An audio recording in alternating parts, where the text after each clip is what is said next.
Hi guys, and in today's video we're going to be painting a Blood Angels Redemptor Dreadnought from start to finish. But first of all I want to say a huge thank you to my YouTube channel sponsors Goblin Gaming. If you check the description box down below you'll find a direct link to their web store, and every time you purchase anything from this link it greatly helps my YouTube channel, so please use the link in the description box below if you do intend to purchase anything from Goblin Gaming.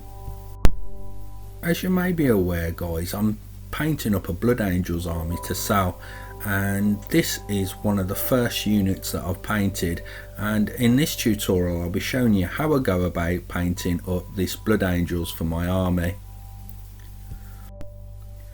I'll try my best to explain the process that I've chosen to paint the Blood Angels Redemptor in this video. Hopefully you'll be able to follow along with it and replicate the results that I've got myself. So guys, it's going to be a long video as always, so go grab yourselves a nice hot drink or maybe an ice cold beer and we'll get started with the tutorial. I start off by priming the miniature using Vallejo's surface primer, which is a polyurethane acrylic primer, red brown.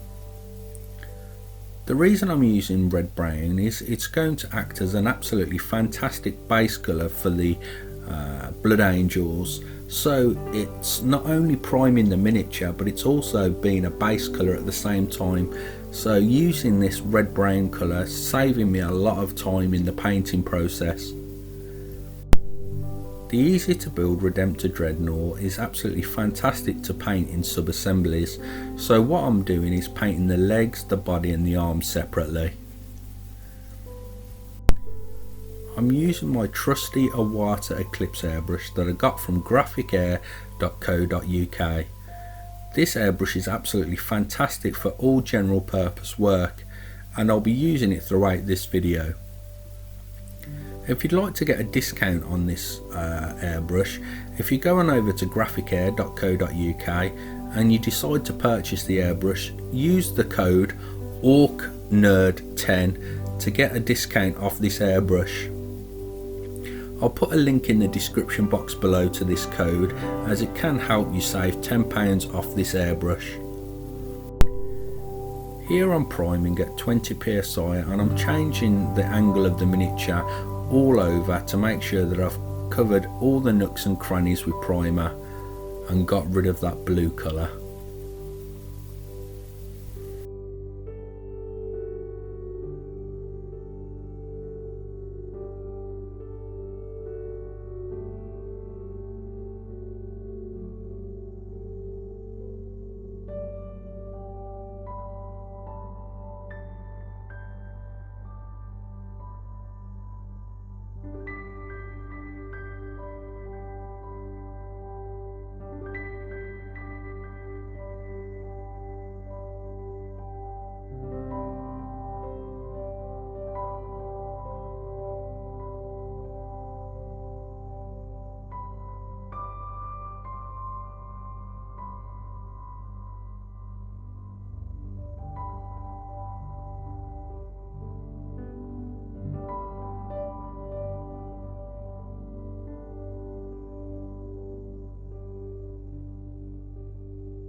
After priming the legs, body and arms, I'm coming in with Vallejo Game Air Bloody Red.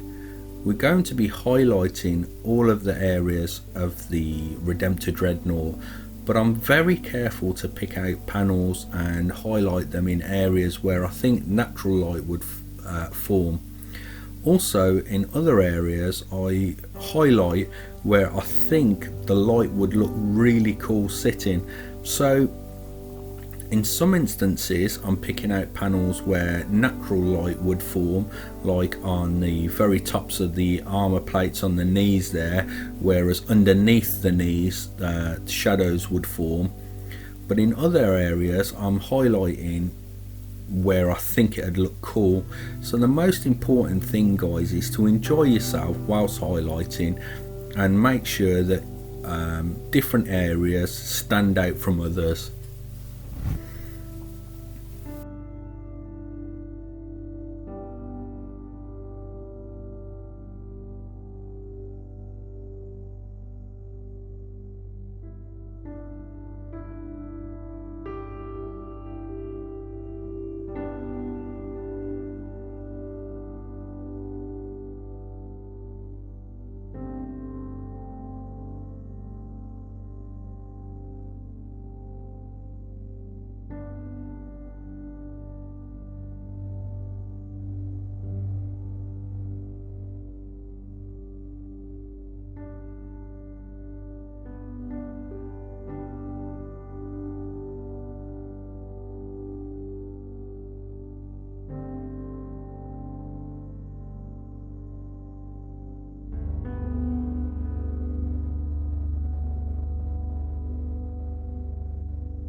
I've tried to film the whole process of me highlighting this Redemptor Dreadnought as to show you exactly what I'm doing.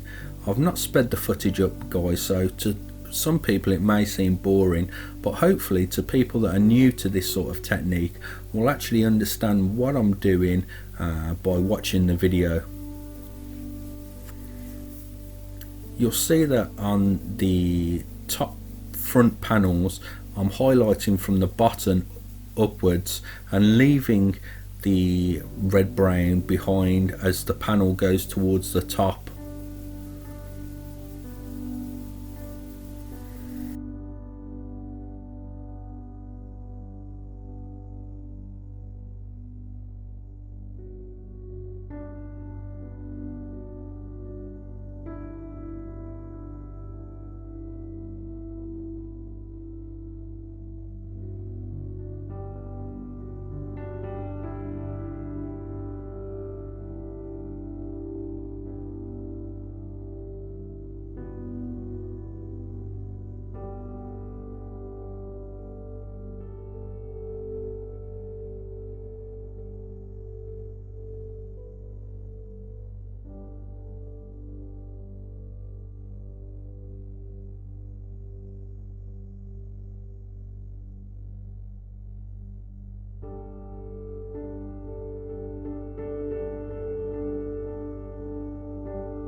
As you can see, the panels are really starting to pop now as we're going further into the highlighting of the miniature. The most important thing to do, guys, is really take your time here. Look for areas where you think the highlights would go, and look for areas where you think the shadows would stay naturally. But this is just a rule of thumb. It doesn't mean to say that you should stick to this. As I say, I look for areas where I think highlights and shadows will look cool.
After all the highlights had been achieved, I'm coming in with Vallejo Metal Varnish Gloss Varnish. Now there's two important reasons why we do this. The first one is to protect the miniature and make sure that it's going to last a very long time on the tabletop and not get damaged. And the second reason is that decals sit much flatter if they're applied over a gloss surface. So making sure that the decals are going to go down nice and flat and smooth by using the gloss varnish.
I'm going to pin wash the miniature using Games Workshop's Carabao Crimson. What a pin wash is you're literally using the natural capillary action of the brush to actually soak up all the recesses, but you're not washing the whole model.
After the pin wash had been completed on all of the Redemptor Dreadnought, I'm coming in with AK Interactive's Ultra Matte Varnish.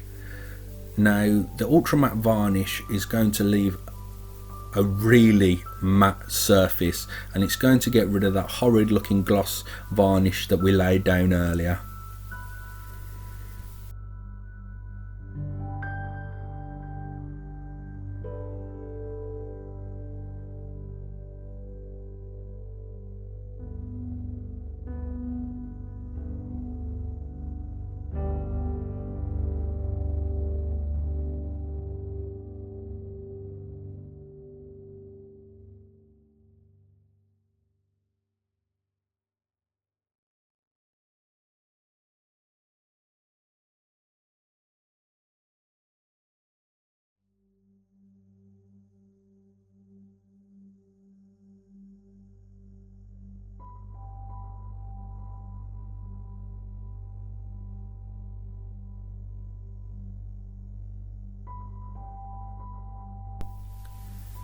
Now I'm coming in with highlights using Games Workshop's Wild Rider Red.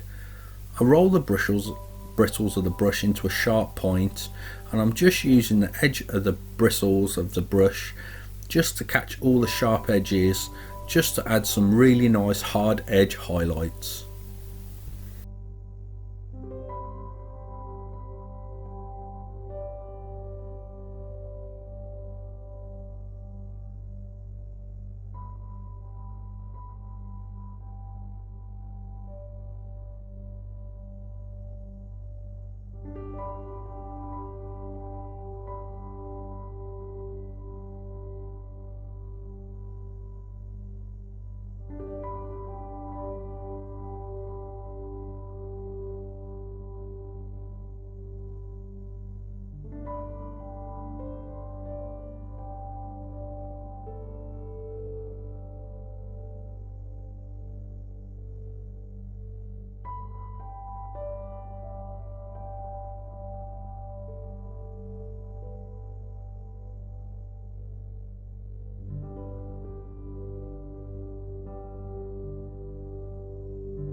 all the metallics of the Redemptor Dreadnought is going to be painted using Vallejo Game Air Chainmail Silver.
The Army Painter's dark tone is going to be brush painted and airbrushed onto the panels of the Redemptor Dreadnought.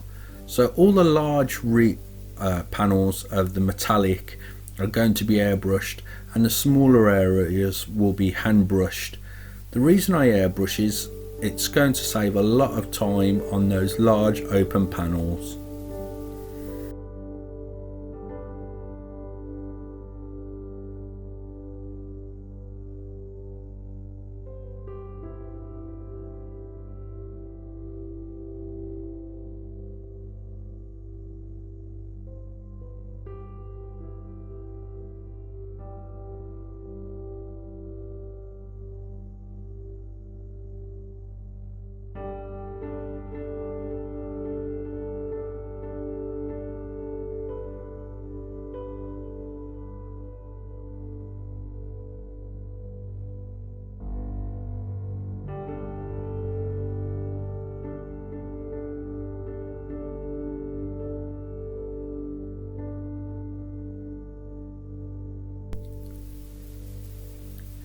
Here I'm using Ammo of MIGs, Standard Rust and Dark Rust just to create some nice colour transitions on the base, as it's such a large area just to be all one colour.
Vallejo's liquid gold, old gold, is going to be painted onto some of the glyphs that are on the Redemptor Dreadnought. I highly recommend this paint range. It's absolutely fantastic and gives one coat coverage and looks absolutely sublime. The only thing I would note, guys, is that because it's based in alcohol, you need rubbing alcohol or isopropanol to clean out the bristles of your brushes after using this paint. Regular water alone won't clean your brushes after use.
To save time, I airbrush the edge of the base using Vallejo Game Air Black.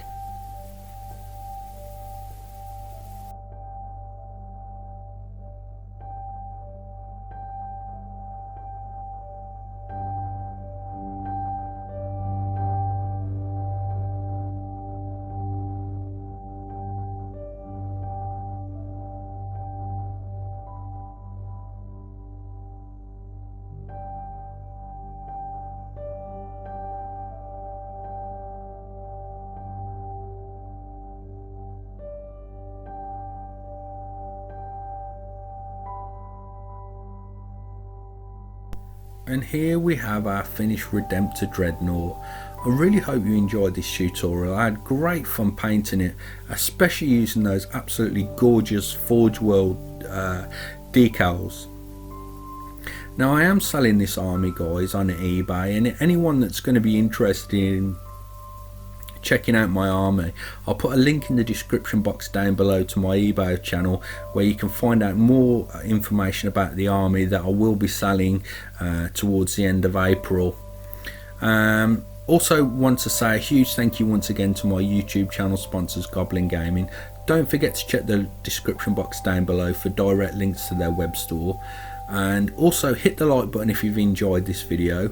Thank you very much for watching, and I'll catch you in the next one.